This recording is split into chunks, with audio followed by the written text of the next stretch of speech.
Imagine one of pop's biggest songwriters publicly calling you a dumb gay with a phone just because you critiqued one of his songs, maybe? Justin Tranter, an incredibly successful songwriter for Chappell Roan, Selena Gomez, and many other iconic artists, someone whose work I've praised many times, posted this about me after he blocked me, of course.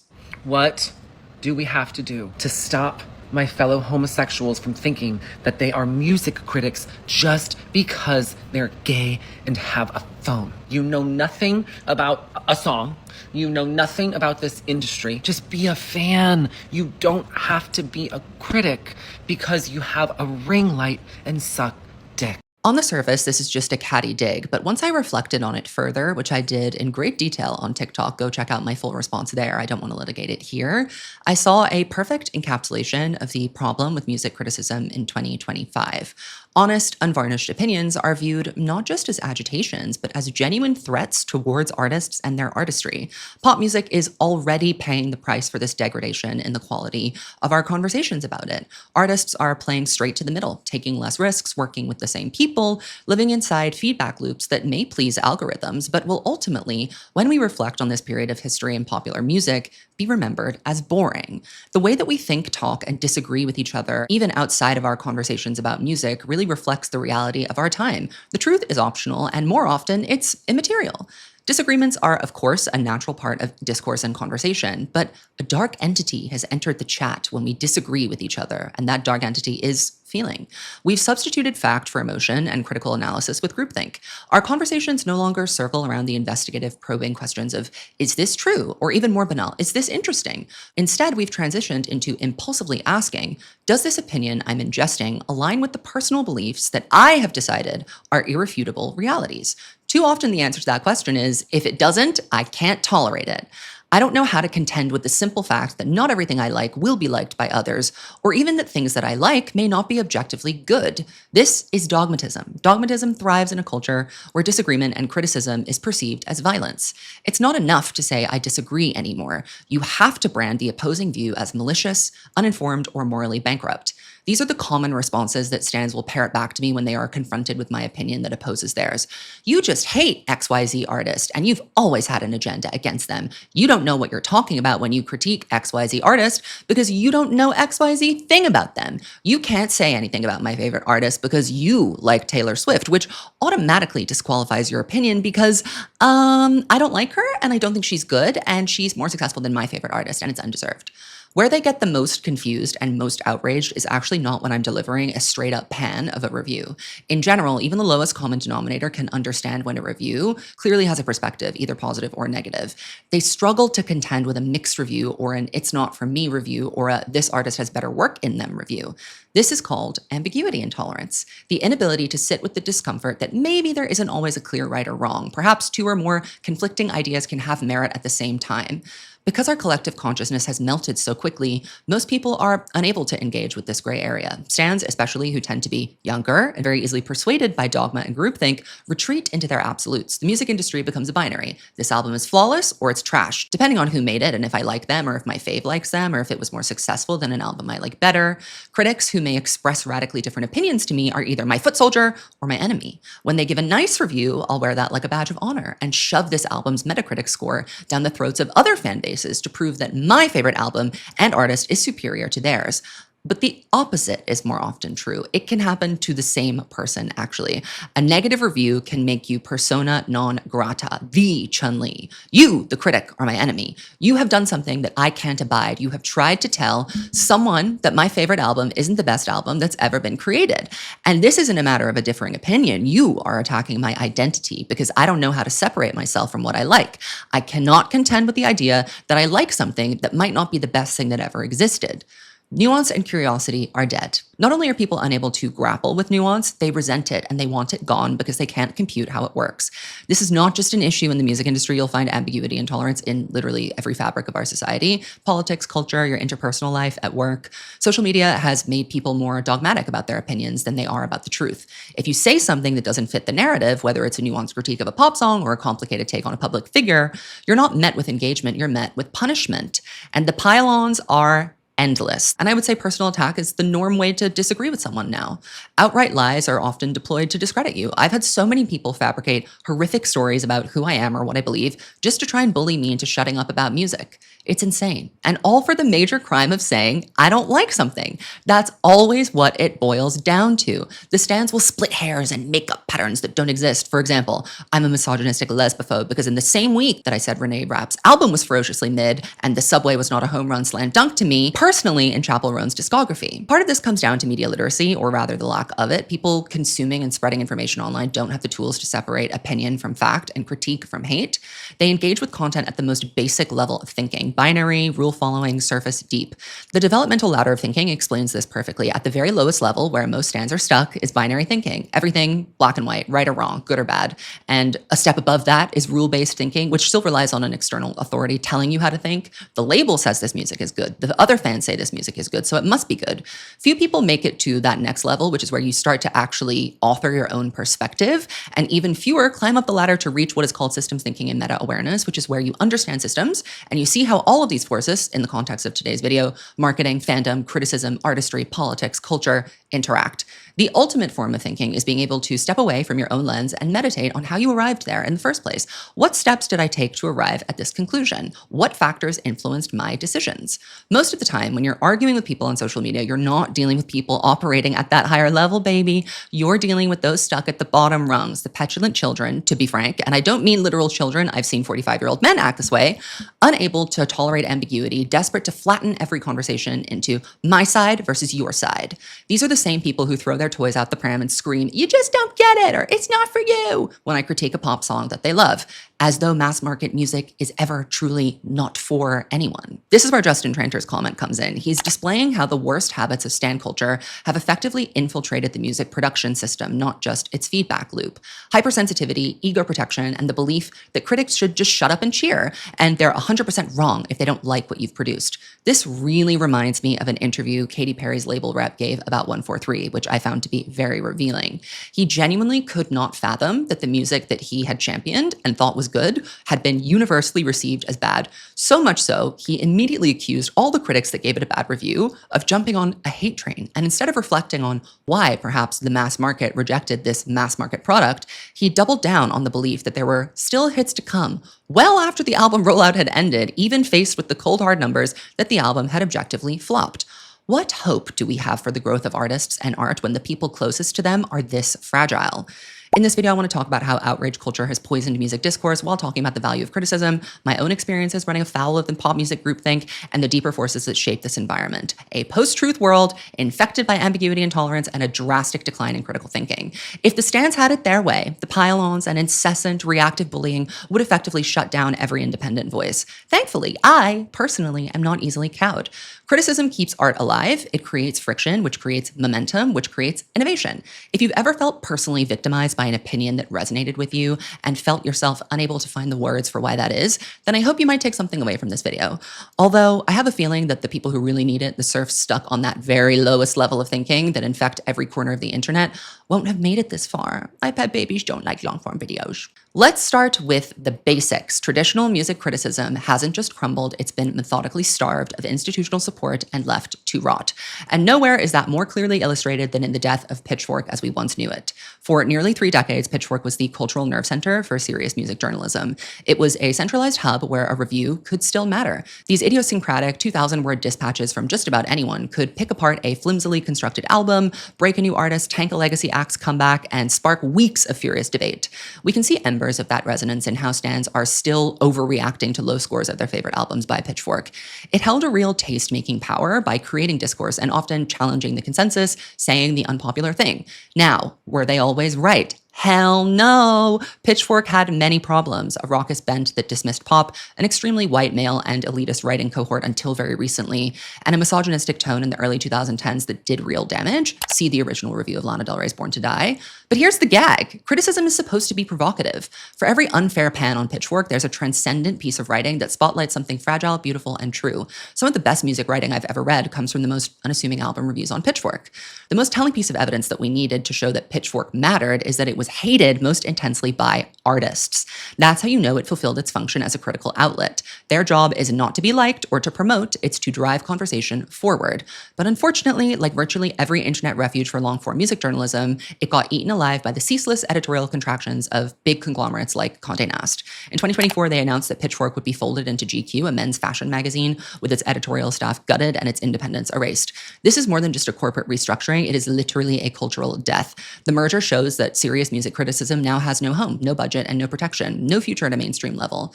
As the Washington Post said at the time, the gutting of Pitchfork feels particularly cruel. It has played a crucial role in curation, elevating niches, and valuing art above celebrity. As Pitchfork bites the dust, it feels as if the music review has too. By removing its designated editorial team, the publication has completely now lost its shape. Where writers once had the freedom to pan or praise without worrying about burning bridges with publicists and getting blacklisted by labels, there's now just a measly freelance budget doled out to whoever's available with the take that's likely to get the most page views to sell to advertisers. If you still frequent the site like I do, you'll notice how short the reviews have gotten as well. Pitchfork was the last stronghold in written music criticism, the final institution standing in a landscape otherwise dominated by sponsored playlists, TikTok reacts, and PR fluff masquerading as journalism. Without it, there's no center anymore, no single place you can visit to read a wide range of opinions and track broader cultural conversations about music. There was an editorial process here as well. The reviews were edited by editors, the scores were collated collectively in the office amongst a wide variety of listeners. Now, they're slaves to the algorithm like everyone else. It's ironic that what killed long-form independent music criticism is also kind of what's sustaining it in a new form, social media. Content creators are currently haphazardly carrying the torch. On the bright side, there's less gatekeeping involved in delivering criticism. You don't need to impress a white man who loves Kanye wearing a flannel to get your thoughtful dissertation of Camila's CXOXO a fair shot on a website. But you do need to charm the algorithm in order to reach people and make a living off of your independent work. That algorithm rewards a very narrow part of good criticism, the unpopular opinion, outrage-fueled, contextless hot take. I'm guilty of participating in this part of the job. It is a necessary evil to make slightly inflammatory TikToks to proliferate the work that I do on my YouTube channel. You have to respect the rules of engagement, even when they go against your instincts as a critic, a journalist, or a creator. Algorithms prefer speed, rage, and vibes. They're not so hot on thoughtfulness, reflection, and values. This is not to say that every person who makes TikToks is a good critic, by the way. Like I said, the lay of the land encourages behavior that is counterproductive to arguing for the necessity of independent voices talking about music video on social media. Why bother writing a considered 1,200-word review when a single TikTok shouting, "This is a server, this is a flop," can quadruple the numbers in half the time? Why explain when you can exaggerate? Should you explore nuance and get no views, or say something extreme and go viral in 10 seconds? It's really a catch-22. My personal recipe is to make sure all of my takes, even the hot ones, are at least semi-reasonable and grounded in reality. I don't get it right all the time. I'm not perfect. I often assume the audience viewing my work, not my followers, the general algorithm, has a higher level of thinking and general intelligence than they actually do. Surely you can tell that this 1-minute clip from a New Music Friday is just my immediate reaction to something, not a considered review, right? By the same token, surely you can tell that this 8-minute TikTok you're encountering is not just me talking out of my I'm sitting here reading a script off a teleprompter for a review that I sat down and wrote and considered before recording. Yes? No. Criticism lives in the tension between subjective taste and informed perspective. That tension is now seen as a flaw. You're either with us or against us. You love it or you hate it. There is no space for "I'm not sure yet," or "this part works, but maybe that part doesn't," or "perhaps this artist can do better." Nuance is quite literally bad for engagement. If you start your video by qualifying every take and giving excuses, no one will watch it. And even if they do, good luck with booking that critical audience you speak of. Nuance doesn't get clicks, but when it does, on the off chance, most people don't know how to experience it anymore. Viewers engage with criticism at the most elementary level, the binary rule-based thinking: good, bad, like, don't, valid, invalid. And this is what I meant earlier when I brought up the ladder of thinking. It's genuinely disheartening to put a complicated idea out into the world and watch people flatten it into a team sport. You say, "This is a mid-album, but I think that these things about it are interesting or could be improved on." They hear, "I hate this artist." You say, "This song doesn't work for me." They hear, "You're stupid for liking it." Let's take a concrete example of this happening in real time. My 4-minute review of Renee Rapp's Bite Me, a simple, considered, mildly negative take. It now has nearly 1 million views. I sincerely have no beef with Renee Rapp. This was a reasonable assessment of what I heard as a critic, middling pop from a charismatic, vocally talented performer that lacked an artistic identity. I said it sounded like algorithm pop. I said the production was generic and the lyrics felt forced, with examples.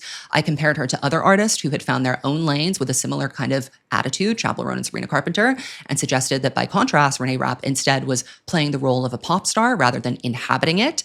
This is not a hate crime. It's criticism. And if you've watched any of my other reviews, you'll know that that one was pretty gentle. But what did people hear and respond to? If you're thinking the substance or the argument You're sorely mistaken. This is what they heard. You're lesbophobic. You hate women. You just don't get it. It's not for you. You're attacking queer joy. All of which reveals how woefully unprepared people are to engage with a review. A review is not a moral stance or a feeling. Sometimes it's not even really an opinion. It's a framework of observation, interpretation, and judgment. My opinion may be, I don't like this, but that's not always what my review says. My review says, this isn't excellent. Here's why. But the iPad babies can't hang. No, they can't. Instead of engaging with the substance of my review, they will flee straight to moral panic, bypassing the entire analytical layer to go straight for identity politics as a defense mechanism. This album was made by a lesbian. Therefore, it is inherently good and valuable, and to question it is not only incorrect, it's offensive. It's homophobic. This is what happens when you mix binary thinking with social media. People conflate who the artist is with what the art is doing. If we listen to the stands, your taste is your morality. What you like in music speaks volumes about who you are as a person. In fact, it says everything about who you are. When they encounter a critic saying this isn't working, they don't know how to respond with a counterpoint. They can only spit out their dummy and whine. You must be a bigot. You must have an agenda. You must hate queer women. All because I said the lyrical bravado was unearned, the songs were forgettable, and the central persona felt like a cosplay. Even if you think that's harsh or unfair, you know that it's not lesbophobic. And the gag is that, again, this was a tame review. I didn't say the album was trash. I didn't say that she had no talent. I said that at this stage, with this evidence, Renee Rapp's music lacks distinction. Her pop star persona feels acted and undercooked. Her self-aggrandizing lyrics don't yet feel earned because she hasn't built an iconic narrative that makes that kind of posturing land. And God forbid, I said some of the songs just weren't good. It's not personal. It's not lesbophobic. It's not hateful. It's criticism. And I delivered it because I cared enough to listen to the album and think critically about it in the first place. Again, Renee Rapp, I'm not your enemy, I'm your friend. Stans, I'm not your enemy, I'm your friend. The fact that people cannot make this distinction is the problem. Stans don't engage with criticism for argument. They scan it for threat and disloyalty. Are you with us? Are you against us? Are you validating my taste or are you making me question it? If it's the latter, you're dangerous and you must be silenced. The impulse to silence whoever says something that you don't agree with is the most maddening and frustrating part of being a reviewer who posts their work on social media. How about you read a book instead of DMing my family members on Instagram and telling them to kill themselves? We need to seek out the therapy couch. It's not the iPad babies' fault per se that they are iPad babies. They were raised in an ecosystem designed to keep them addicted, reactive, and overly emotionally invested in things that do not matter. By the way, an iPad baby can be anyone of any age. We are all infected by the brain disease of TikTok at this point. The algorithm doesn't reward curiosity or skepticism, which are two pillars of independent thought. It prioritizes immediacy, certainty, and volume. And this just gamifies outrage. How many times have you opened the comment section of an innocuous TikTok post about a dog eating a flower that devolves into accusing the creator with no other videos on their profile of prolific animal abuse?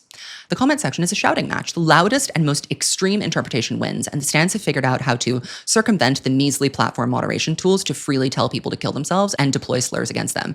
Do you know how many variations of the F slur I have filtered in my TikTok comments? And still, I see new creative ones that slip through the filters every day. So when this is the environment that every piece of content exists within, of course, a bad music review feels like your personal 9/11. But we are human beings with free will and capable brains, so one must attempt to rise above that. The question that no one is asking, which is extremely pertinent to this discussion, is who does this outrage benefit? It's not you, the fans, because if you really loved pop music, you would want it to get better, for your favorite artists to evolve, to get challenged, to rise to the occasion. There are so many great works of art that would never have existed without criticism. 1989 wouldn't have happened without a specific criticism that was delivered to Red. Imagine living in a world without style because you hated reviews. Couldn't be me. But instead of wanting progression, we've got the Renee Rapp imbeciles accusing me of lesbophobia on TikTok on behalf of an album that sounds like it was written in a WeWork. You are not defending Renee Rapp, my loves. You are defending the market research that created this record. Though artists complain about stan outrage, the industry loves this anti-intellectualism and the death of the music review. Why?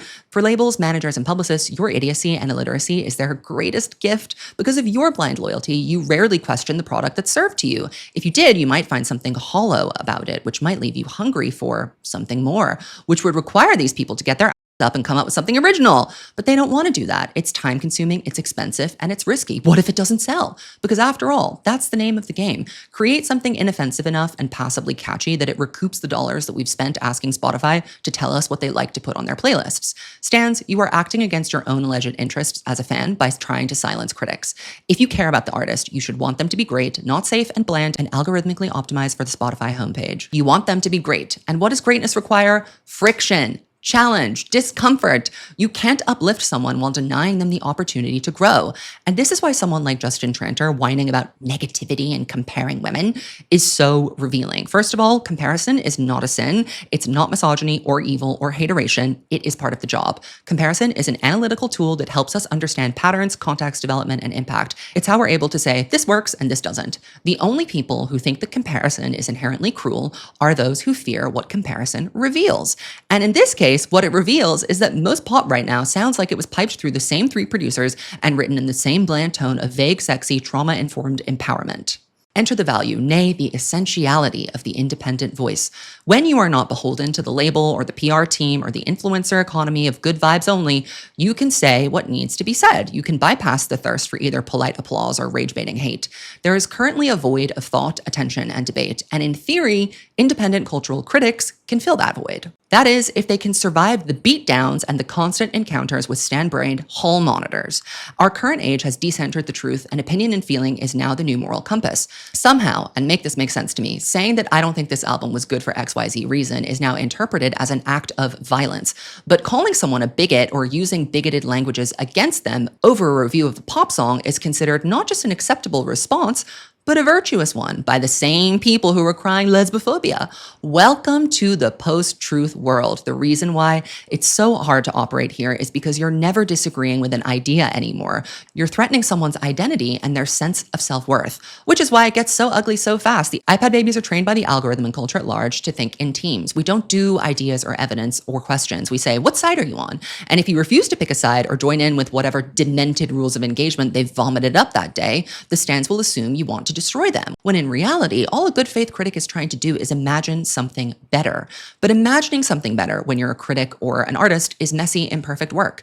I'm not here to argue that all criticism is good either, not that it's valuable or worth engaging with all the time. It isn't. Some of it is petty and unmoored from any aesthetic, cultural, or even logical foundation. Artists don't need to take every note from every critique. In fact, they shouldn't. They should disregard most of it.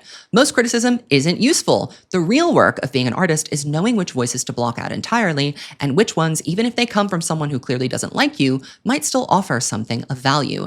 I will never forget this creative writing workshop that I took during my nonfiction master's. I was workshopping a vulnerable piece, a hybrid memoir poetry essay about a particularly dark theme in my life, and there was this one girl. Let's just say that she wasn't a fan of mine. The moment we got to my piece, she launched into what I can only describe as a 25-minute tirade disguised as a critique. It was relentlessly nasty and very personal. The instructor of the workshop eventually had to step in and tell her to stop because it had gone from workshop content to character assassination. In the Roundtable Writers Workshop model that I was in, you're not allowed to respond in the middle of a critique. You must sit there in silence while everyone else talks about your work, and only at the end can you ask questions to the class for clarity, not to defend yourself or to push back, but just to listen and understand their critiques more. So I sat through this entire tirade and attack, teeth clenched, feeling like I had made a massive mistake by ever writing and letting these people read this in the first place. But then, in the middle of all that vitriol, she made one point, a structural suggestion about a sentence in my third paragraph. It was sharp, it was smart, and she was right. And I've thought about it every time I've started a new piece of work since. One good note buried in all that bile, and it was extremely valuable. That's what artists have to learn to do, to stay open enough to hear the thing that might make you better without letting the rest of it destroy your sense of self. Be aware of how your work is being received, but also remain deeply tethered to your own artistic truth. You don't grow by agreeing with everyone and taking every criticism on board. You grow by filtering some of it and taking in what matters. If you're lucky, you might get a critic who cares enough to try and help you get there. If you're unlucky, you get whatever the hell that pitchfork review of The Great Impersonator by Halsey was. Let's get into it. At first glance, this review presents itself as a legitimate critique. We have a writer analyzing the concept, the execution, the cultural reference points, and lyrics. But when you peel back the first layer, what you find isn't criticism, it's pure disdain. This entire review is an eye roll couched in editorial language. From the opening paragraph, Halsey's very real health struggles and emotional motivation are dismissed as PR copy, followed by a snide aside saying that this is a great idea for a series of Instagram posts. Condescending AF. So you think Halsey's not even good enough to make art in the first place. The review proceeds to undermine the album's central concept, exploring selfhood through homage to pop icons by comparing it to Lover and Midwest Princess, as if a thematic similarity is inherently derivative. Then comes the most absurd claim. Here's a quote.